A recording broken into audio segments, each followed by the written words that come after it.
Hey everyone, Zell here, and today we're back in Destiny. We're going to be looking at the update that was released on PlayStation today. Today is November 17th, and this has not been put on Xbox One consoles yet, but it will be coming in the future. There's just been a little bit of issues with it. But what does this patch cover? And it's going to be covering the Iron Banner, voice, and a few other things. This is a series of patches that will be leading up to the Dark Below, so when you guys are expecting that, this is the precursors of that DLC. First off, they added voice, and this is one thing that I'm really curious to see how it will go, and I want to see what you guys want to say about this too, because they added voice, so when you open up your Ghost, you're going to have a left and a right D-pad option to opt in for voice on your fire team or on your strike team, depending on what you want to do. And this will be for strikes and crucible matches. And then there were also a few changes for classes too. And the classes were pretty much just about meleeing, and also why some like warlock bonds were dismantling into Titan materials, real basic stuff. Onto weapons, there were a few just minor slice of life fixes, such as like a camera shake being reduced when you're being hit by explosive rounds, and they changed a few perks around for Clown Cartridge and Headseeker as well. Headseeker, apparently the bonus damage from precision was not being applied all the time. Then there was a few activities that were also fixed in this patch, one being for a mission in the Berry City on Mars, where you could go somewhere specifically and wipe out the entire enemy list and just go through it pretty much unscathed. I messed with that a couple times just to see what it was about. And then here's a big one that a lot of people are going to really dislike, because the fight sucks, but they're doing something to try to make the fights a little bit better in strikes too. So, like in this week's Nightfall, we had to go against the Archon Priest. And when we get to Axor, a lot of people at least, I'm not saying you or anyone specifically, but a lot of people hide underneath the staircase because it's such a safe spot and you can take down the priest without taking any other legitimate damage, so you can quickly burn him down, be done with your day, and get your rewards. Yeah, that's not going to be there anymore. So we're going to have to go about that differently. And to counteract that, Bungie sees that a lot of people cheese the bosses because the bosses are really difficult for a lot of people to handle. Axor is one. Fogoth is another one where you have to try to figure out a cheese version. For the people who do it normally, like, grats to you.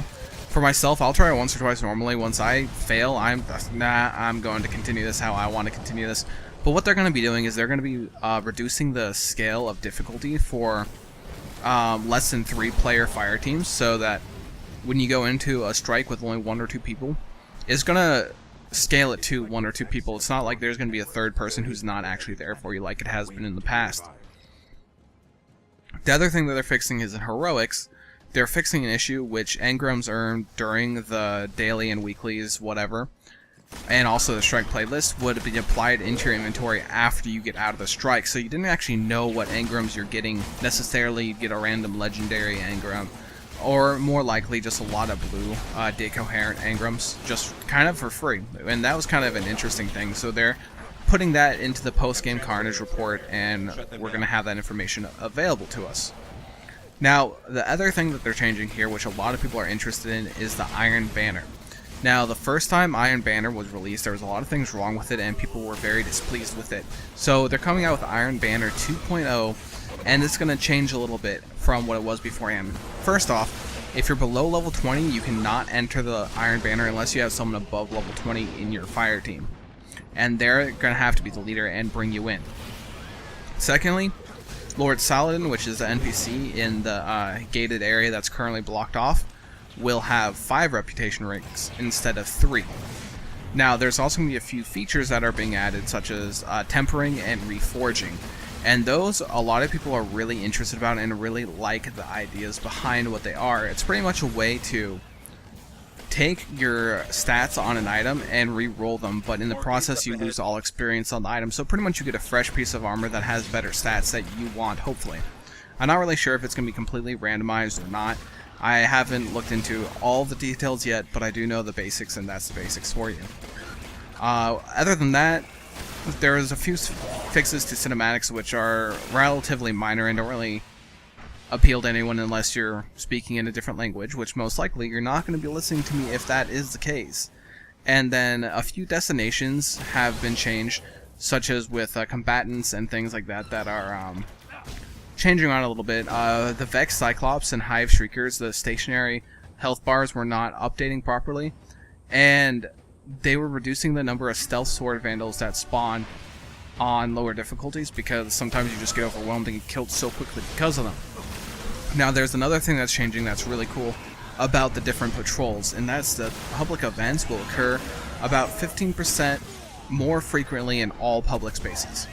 So when you're looking for public events, there's more of them, and it's going to be easier to farm out your ascended shards and ascended energies that way if you want to do so. Now there's a few other things that changed, and these are a lot of different things that I think are really nice. First and foremost being that they increased the number of bounty slots from 5 to 10. That's huge. That means you can hold twice as many bounties. If you want to hold the whole complete a weekly Nightfall or Strike because it's 5,000 experience, you can hold on to that for next week without feeling like it's a hindrance. Or if you get that exotic bounty, maybe you'll actually keep a hold of it because it's not taking up an extra inventory slot that you so desperately need for experience to level up your gear. There have been new shaders added to Evolventa, which I'm going to be checking out right after I finish this video, actually.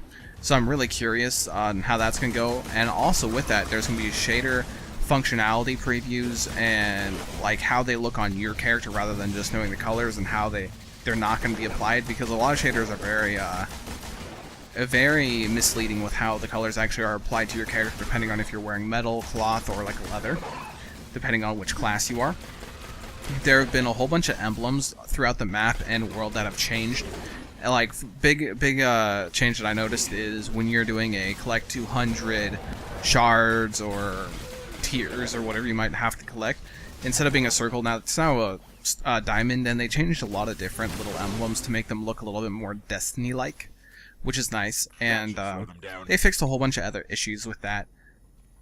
With that, they also worked in a whole bunch of PvP fixes, such as enabling revive scoring for skirmishes and salvage, and fixed exploits, and they're just fixing up things that were broken, and hopefully they'll be able to fix a lot more of the PvP. If you don't know what I think, there's a lot of PvP stuff that I'm just not interested in right now. And a few PvP medals were fixed, and maps, a whole bunch of changes to the maps, which I'm not going to get into, that's not my expertise. But they also helped with some HUD fixes and some orbit fixes, menu fixes, then a whole bunch of audio and technical fixes as well. So they did a lot of things for the game that really helped out, and I think this is a step in the right direction with it. So that's pretty much an overview of the patch notes that came out today. There's going to be another patch next week, and on Friday I'll be going over their weekly updates from the devs so that we get more information that way. If you did like the video, please rate, comment, subscribe for more daily Destiny content. And if you do like the video and if it helped you out at all, please like the video and support what I do here, and I greatly appreciate it. So I'll catch you guys later. See ya.